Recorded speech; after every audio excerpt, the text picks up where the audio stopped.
Saudara-saudara sekalian, kita pada hari ini kembali memperingati hari lahir Pancasila sebagai momen dan peristiwa bersejarah ketika dasar negara kita dirumuskan oleh pendiri-pendiri bangsa kita. Pada saat itulah dicapai suatu konsensus besar bangsa. Konsensus besar bangsa yang harus kita akui sebagai suatu prestasi cemerlang dari bangsa Indonesia. Bangsa Indonesia yang ditakdirkan untuk bersatu, padahal terdiri dari ribuan pulau-pulau, ratusan kelompok etnis, agama-agama yang berbeda-beda, dengan bahasa-bahasa daerah yang berbeda-beda. Tapi berkat kearifan pendiri-pendiri bangsa kita, kita dapat bersatu. Dapat bersatu di tengah perbedaan, bersatu di tengah kebinekaan, berbeda tapi satu. Saudara-saudara sekalian, ternyata Pancasila inilah yang telah memperkenankan kita untuk bersatu di tengah gelombang dinamika dunia yang begitu penuh dengan ketidakpastian. Tema peringatan hari ini memperkokoh ideologi Pancasila menuju Indonesia Raya.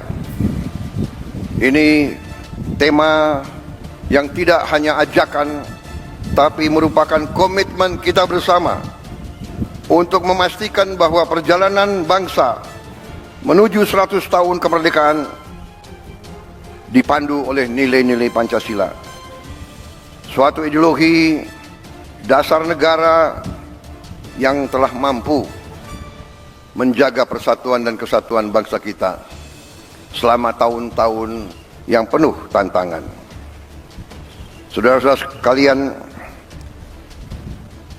ketika sekarang dunia dihadapkan pada ketidakpastian global penuh dengan konflik antara negara-negara besar, penuh dengan tantangan globalisasi, disrupsi teknologi, perubahan sosial yang cepat, di mana yang kuat akan memaksa yang lemah untuk patuh kepada kehendak yang kuat. Indonesia harus bertahan hidup. Saudara-saudara sekalian, kita bersyukur bahwa kita sekarang sudah mulai merasakan bangsa Indonesia sebagai bangsa keempat terbesar di dunia dari segi jumlah penduduk, tapi juga bangsa di dunia yang sudah mencapai ke-16 ekonomi terbesar, dan dari tahun ke tahun menuju kekuatan demi kekuatan.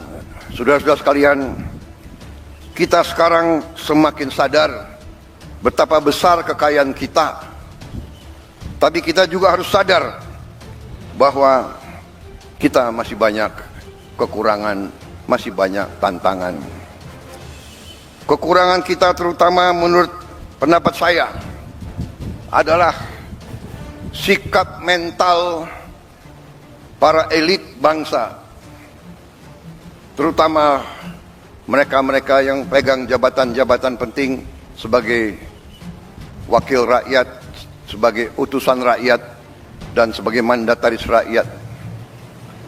Saya sebagai Presiden Republik Indonesia melihat masih terlalu banyak penyelewengan, masih terlalu banyak korupsi, masih terlalu banyak manipulasi yang dilaksanakan justru di tubuh pemerintahan, di tubuh kekuasaan.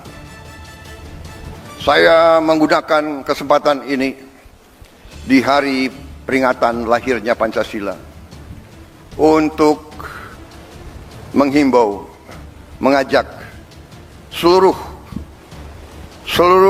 unsur yang diberi kepercayaan oleh rakyat, marilah kita kembali ke nilai-nilai Pancasila, nilai-nilai luhur perjuangan kemerdekaan bangsa kita. Marilah kita menggunakan momentum ini untuk memperbaiki diri, untuk memperbaiki sistem kita masing-masing. Saya pada kesempatan ini ingin menyampaikan, justru di hari besar ini, bahwa saya sebagai mandataris rakyat, saya telah disumpah di hadapan rakyat untuk menegakkan Undang-Undang Dasar dan semua perundang-undangan di Republik ini, dan insya Allah saya akan melaksanakan sumpah tersebut dengan tidak ragu-ragu. Saya sekali lagi menghimbau, mengajak mereka-mereka jangan menganggap negara ini tidak ada. Jangan menganggap negara ini bisa dipermainkan. Jangan menganggap NKRI bisa dibohongi. Jangan menganggap NKRI bisa ditipu.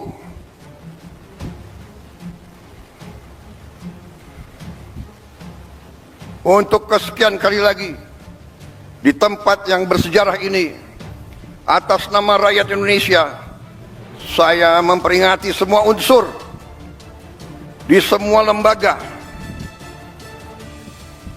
segera benah diri, segera bersihkan diri, karena negara akan bertindak. Negara kita kuat. Mereka-mereka yang tidak setia kepada negara akan kita singkirkan dengan tidak ragu-ragu, tanpa memandang bulu, tanpa melihat keluarga siapa, partai mana, suku mana yang tidak setia kepada negara, yang melanggar undang-undang, yang melanggar undang dasar, akan kita tindak. Saudara-saudara sekalian, jangan Pancasila menjadi mantra, jangan Pancasila jadi slogan. Kekayaan bangsa Indonesia besar, kekayaan bangsa Indonesia harus dinikmati oleh seluruh rakyat Indonesia. Semua penyelewengan, semua kebocoran harus berhenti. Semua pejabat yang tidak mampu melaksanakan tugas lebih baik mundur sebelum saya berhentikan. Saya percaya dan saya yakin pada saat sekarang ini, di mana bangsa Indonesia di tengah tantangan global, kita harus kuat. Kekuatan kita hanya bisa datang kalau kita kompak bersatu. Kita hanya bisa kuat kalau negara kita bersih dari penyelewengan, korupsi, manipulasi, dan penipuan.